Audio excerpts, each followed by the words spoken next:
সকালবেলা থেকে অনেকটাই কাজ ছিল আজকে।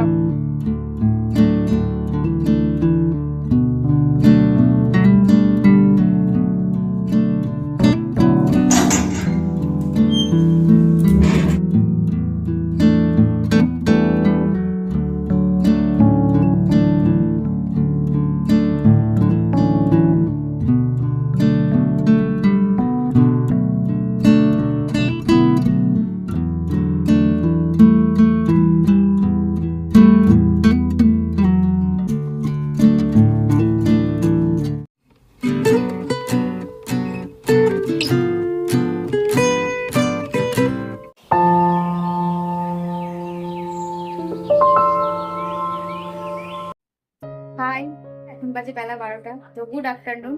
এখন থেকেই ভিডিওটি শুরু করলাম। সকালবেলা থেকে অনেকটাই কাজ ছিল, আজ বাবুর একটা পরীক্ষা ছিল, তো সেই জন্য সকাল সকাল উঠে রান্নাবাড়ি কাজকর্ম সব সেরে নিয়েছি। আর আমার স্নানও হয়ে গেছে, এইমাত্র স্নান করে উঠলাম। স্নান করে উঠে ঠাকুরের ওখানে সব পরিষ্কার করে পুজোর বাসন টাসন মেজে সবকিছু গোছানো টোছানো হয়ে গেছে। ঠাকুরমশাই আসবে এখনই, তো এসে একটু পুজো দিয়ে যাবে। আর তো এদিকে ঠাকুরমশাই এসে পুজো দিয়ে ঘরটা নড়িয়ে দিয়ে গেছেন, মানে ঘরটা সরিয়ে দিয়ে গেছেন। এবার ঠাকুরের এইখানে সব গুছিয়ে নেব। আর এই যে গণেশ ঠাকুরটা রয়েছে আমার সিংহাসনে চলে যাবে, আর সিংহাসনে যে ঠাকুরটা রয়েছে গত বছরে সেই ঠাকুরটা সরিয়ে রাখবো। তো চলুন প্রসাদটা সরিয়ে ঠাকুরের এই জায়গাটা গুছিয়ে পরিষ্কার করে নিই। তো এই যে আমার পুরো গুছিয়ে নিয়েছি, পরিষ্কার করে মুছেও নিয়েছি, আর ঠাকুরটাকে আমি সিংহাসনে রেখে এসেছি। তবে পুজোর বাসনগুলো এখন আর মাজিনি, কারণ এখন ছাদে বেশ রোদ রয়েছে। তো সেজন্য সন্ধ্যা হলে বা বিকেল বেলায় বা কালকেও মাজতে পারি, তো দেখা যাক। আর বাকি যে ফুল টুলগুলো ছিল বা পুজোর যে জিনিসগুলো ছিল সেগুলো সব আমি প্যাকেটে করে রেখে দিয়েছি। বিজয় যেয়ে এগুলো আগামীকালকে ফেলে দিয়ে আসবে। তো এখানে আমার জন্য আর বিজয়ের জন্য একটু ছাতুর শরবত বানিয়ে নিয়েছি। তো চলুন খাই, বেশি করে লেবু দিয়ে বানিয়েছি। আর আজকে আপনাদের সঙ্গে দুপুরের মেনুই শেয়ার করা হয়নি, তো চলুন দেখিয়ে দিই। সকালবেলায় একটু তাড়াহুড়ো করেই রান্না করেছি, বাবুর যেহেতু আজকে স্কুলে পরীক্ষা ছিল, তো বাবু তো স্কুলে গেছিল। আমি 11টার মধ্যেই রান্না টান্না সব কমপ্লিট করে নিয়েছিলাম। সকালে আমরা সবাই খাওয়া দাওয়া করেছি, তবে দুপুরে এখনো খাইনি, দুপুরে খাবো একটু পরে। বাবু তো স্কুল থেকে আসবে সেই 4:30টার সময়। যাই হোক, আজকে করেছিলাম হচ্ছে ঝিঙে দিয়ে ডাল করেছিলাম, তার সঙ্গে শুক্তো করেছিলাম, আর পটল ভাজা আর বেগুন ভাজা করেছিলাম। আজকে বাজার থেকে বেশ কিছু সবজি নিয়ে আসা হয়েছিল, আর টাটকা টাটকা সবজি দেখে আজকে অনেক কিছুই রান্না করে ফেলেছি। ঝিঙে দিয়ে ডাল করেছিলাম, অল্প করে একটু শুক্তো করেছি, আর তার পাশাপাশি পটল ভাজা বেগুন ভাজা এগুলো করেছিলাম। খুব ভালো খেতে হয়েছিল, আর এরকম খাবার আমার এমনিতেই খুব ভালো লাগে।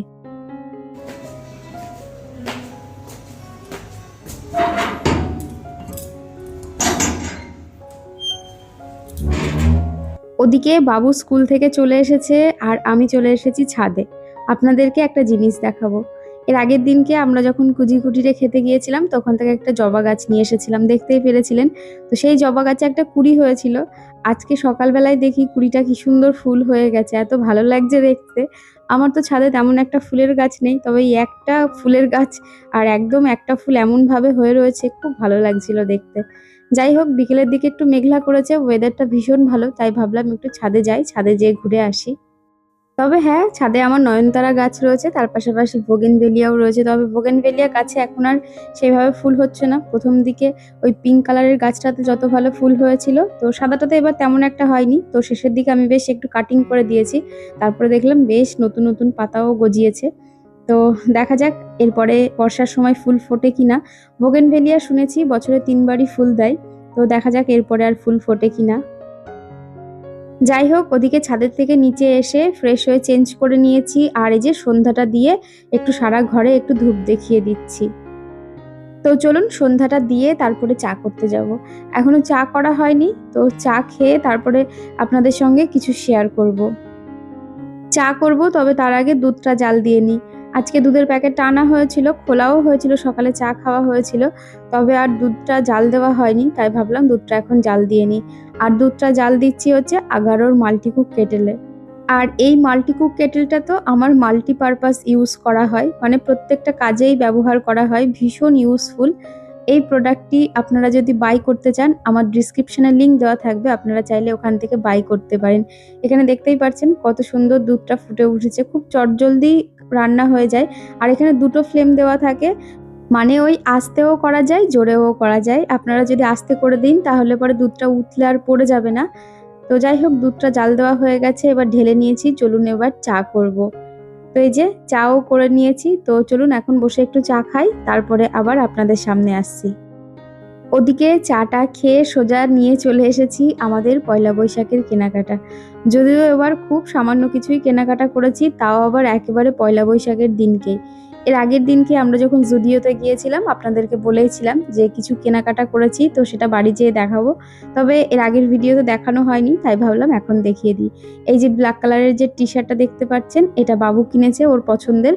তার পাশাপাশি বিজয়ের জন্যও একটা টি শার্ট নেওয়া হয়েছে হোয়াইট কালারের। এই টি শার্টটাও ভীষণ সুন্দর। আর তার পাশাপাশি বাবার জন্য আর ভাইয়ের জন্যও শার্ট নেওয়া হয়েছে।